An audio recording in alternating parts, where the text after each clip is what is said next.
questions pour aujourd'hui. Madame Fernandez, la secrétaire d'État à l'asile et à la migration, à l'intégration sociale et à la lutte contre la pauvreté. Merci, Monsieur le Président, chers collègues. Madame la secrétaire d'État, je ne reviendrai pas longuement sur les événements de ces derniers jours concernant les demandeurs d'asile afghans et notamment ceux de la rue du Trône, surtout que nous avons appris il y a quelques minutes que la plupart avaient été libérés. Il y a eux, mais il reste les autres et je pense notamment à ceux qui ont été arrêtés le 25 septembre et pour lesquels un groupe demandait encore la libération hier.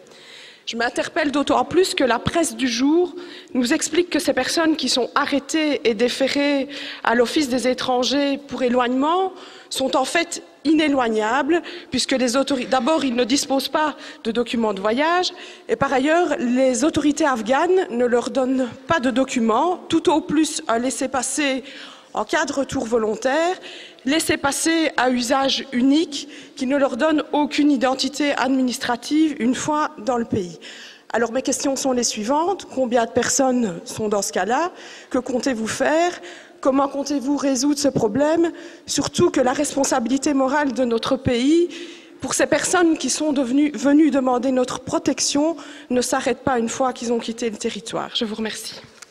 Merci Madame la secrétaire d'État.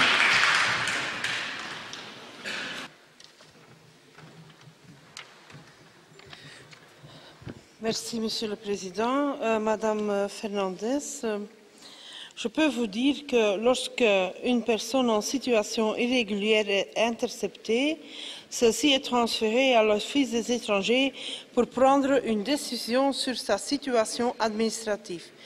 Il peut donc être décidé de la maintenir en centre fermé en vue de son éloignement. Vous savez que néanmoins, étant donné le grand nombre de personnes interceptées mardi, et étant donné la présence d'autres ressortissants afghans dans les centres pour lesquels un éloignement est déjà prévu, l'Office a décidé de les relâcher. En effet, puisqu'un rapatriement à court terme de dites personnes ne pouvait être envisagé à ce stade, il n'était ni opportun ni humain de les maintenir en centre fermé. L'Office des étrangers, c'est-à-dire un laissez-passer peut être demandé à l'ambassade par l'Office des étrangers. Si ce n'est pas possible de le faire ou l'ambassade ne sait pas le faire, on le fait comme dans toute l'Europe, selon les lois et les règles internationales. On peut quand même donner un laissez-passer européen pour permettre de voyager jusqu'à la frontière de leur pays d'origine. Et c'est comme ça qu'on peut faire les éloignements quand il y a des éléments dans leur dossier qui disent que c'est nécessaire de les éloigner. Comme ça, c'est la pratique. Merci Madame la secrétaire d'État. Madame Fernandez. Merci évidemment à la secrétaire d'État pour ses réponses et je me réjouis évidemment de la libération des 162 personnes. Restent évidemment les autres, celles du 25 septembre, je n'ai pas entendu qu'elles avaient été libérées.